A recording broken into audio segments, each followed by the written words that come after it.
In a recent video, I highlighted the story of Deborah Samuel, a Christian student that was lynched and set on fire at a college campus in northern Nigeria.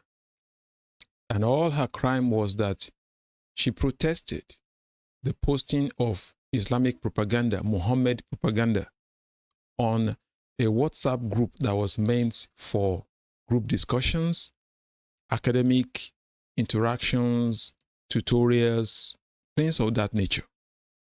And because she protested, Muslim mobs gathered together on the campus, beat her to a coma, and then set her on fire. And while doing all of that, they recorded the proceedings by themselves. In fact, one of them held a Max Botch and said, I was the one that lit the fire. I was the one. Nothing happened to them. But another woman, another Christian woman in another state, still in northern Nigeria, this time around northeast in Bauchi State.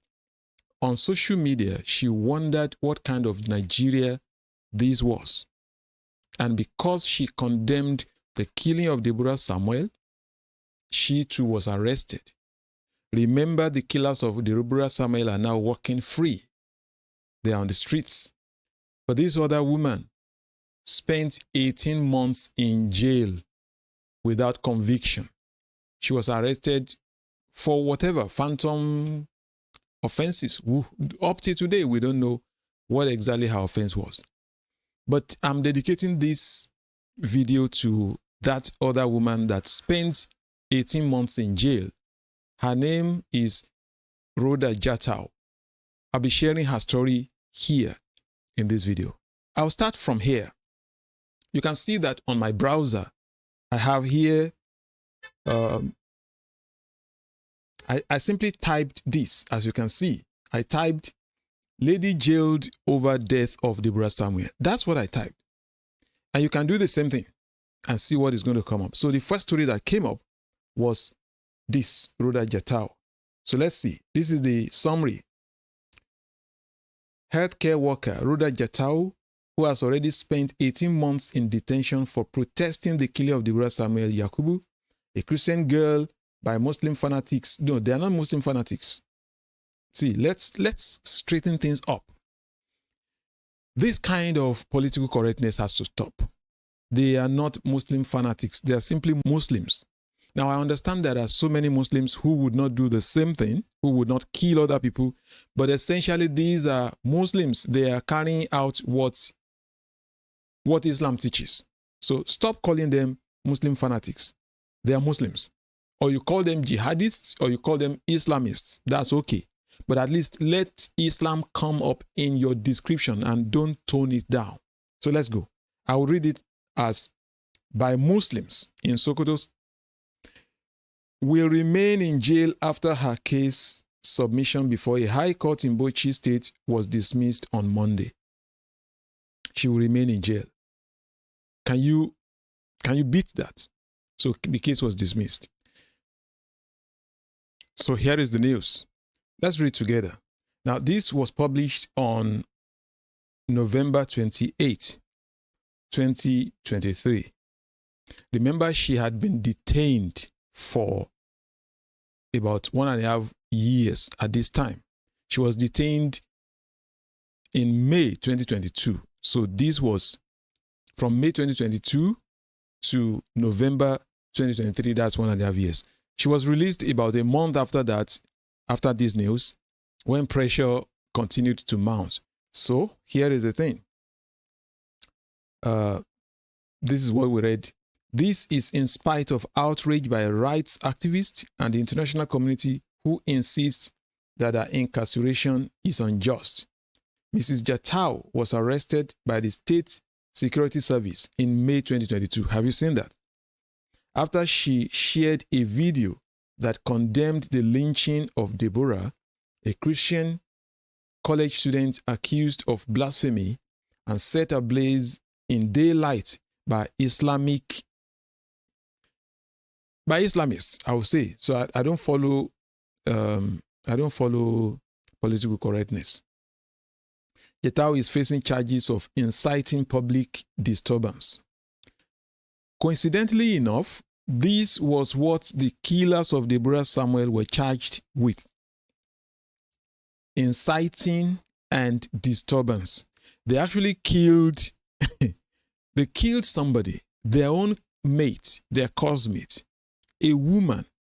Hefty men descended on her, beat her mercilessly into coma, then set her ablaze. And the police in Sokoto State charged the killers, the murderers, charged them with inciting and disturbance.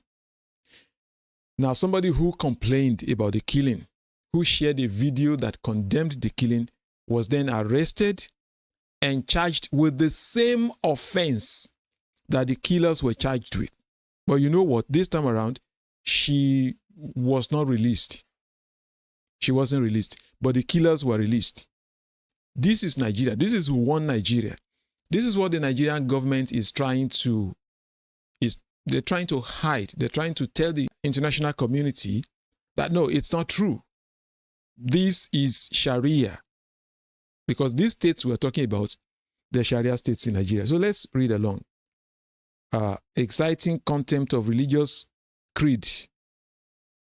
Contempt of religious creed. Which religion? Instead of saying Islam and cyber stalking, they also charge that for cyber stalking. Can you believe these ridiculous things that we're reading? But let's continue. Monday's ruling against the no-case submission meant that the court affirms the legal standing of the authorities to argue the charges brought against her, even though it is substantiated with scant evidence. And so those who came to court to challenge her arrest and her arraignment in court, they were dismissed. They said there was a case against her. And so she spent 1.5 years, 18 months in custody. It's a long story. It's something that you can read. But I want to show this. By the way, these are the women we're discussing. The one on the right is Deborah Samuel. She's dead now. She's gone. The one on the left is the one that was arrested for complaining about the killing of Deborah Samuel. This is Nigeria. For those who don't know, this is Nigeria. Okay, so let's, this video is not going to be that long. Let's just see. There's something else that I want to share. So we'll go to, let's fast forward a month after this. This was November 28th. So let's fast forward. So here is December, the same year, December. So here is another news. Rhoda Jatau, woman jailed for condemning Deborah Samuel's murder, regains freedom after 18 months. So eventually, after so much noise, she regained freedom. But I want to highlight this. This is her family. Notice the woman thrown in jail. Okay? She has a very young family. Look at the children. These children, they are not twins. As you can see, the one on the right, this one is actually older than this, as you can see. And while their mom stayed in custody, stayed in jail for 18 months, where were these children? These helpless children. This is the kind of thing you face in a Sharia state. Now, obviously, this may not happen in southern Nigeria because it's not full-blown Sharia yet. But get it into your head, and Christians who are keeping quiet, and the Western nations that are allowing Islamists to flood into their countries, get it into your head. People in Michigan that are allowing this, people in New York City that are voting Zoran Mamdani, this is what we're going to get. So when they say, oh, it will only be applicable to Muslims, it's a big fat lie. It will not be applicable to Muslims only. And so after much noise, she regained her freedom. Look at the family. Look at the helpless husband here. This is the thing that Christians face in any place where Islam dominates. After spending 18 months in prison, Rhoda Jatau, a Bauchi woman who condemned the lynching of Deborah Samuel in Sokoto State, has regained her freedom. Local sources have confirmed. By the way, you see this website, when you follow it without VPN, it will not be opened. Those are the efforts that powers that be in Nigeria, the Islamic powers, are putting in place to gag freedom of speech, to prevent the atrocities from being known internationally. I am viewing this website with VPN. I don't want to prolong this video. I would have switched off my VPN client, and then refresh that page. It will not be displayed. Initially, I didn't know that was the case. So I tried several times. Then it suddenly dawned on me, what's wrong with you? Use VPN. So I used my VPN, and that's why I can access the page now. If you try it, you may not get access to that page without VPN. So eventually she was released. A Reliance source who spoke on condition of anonymity told Punch newspaper that Jatau was released on bail on Friday following interventions by the Christian Association of Nigeria. Oh wow, I didn't even know that CAN was involved in the efforts to set her free. I never knew that. The Nigeria Inter-Religious Council and the Christian Solidarity Worldwide Nigeria.